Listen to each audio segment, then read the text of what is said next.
Централниот комитет на Народно движење за Македонија денеска ќе расправа по три точки за кои сметаме дека во актуелна општествена криза може да бидат во прилог на разрешување на постојните тензии кои што се створија во државата. Имено, ние денеска ќе расправаме по повод две понуди кои што ги има партијата за можно евентуално коалицирање за наредните парламентарни избори кои што гледаме дека се поизвестно дека ќе се случат во оваа година. Потоа во однос на втората точка предлагаме во контекст на престојните уставни измени, кои што сега ќе започнат во собранието, предлагаме измена во уставот во делот кај што имаме амандман со кој што сметаме дека треба да биде усвоен од партиниците и кој што предвидува сите партиници од наредниот парламентарен состав кои што ќе одлучат да бойкотираат работата на собранието,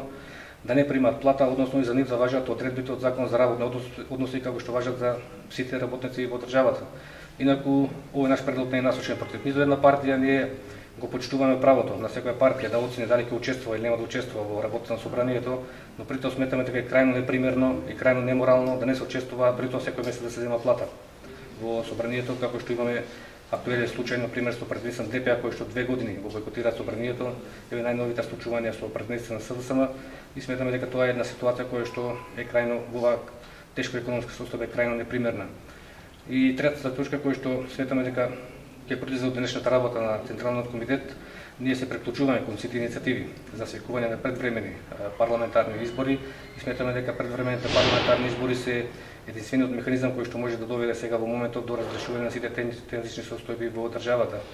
И на крај денеска исто така партијата ќе расправа по однос на некои технички прашања околу за пререгистрација на партијата, бидејќи познато е дека согласно законот за измените и дополнувањето на законот за политички партии, секоја партија сега е обврзана на секои 4 години да ја обнови својата регистрација со 1000 членови во суд. Благодарам.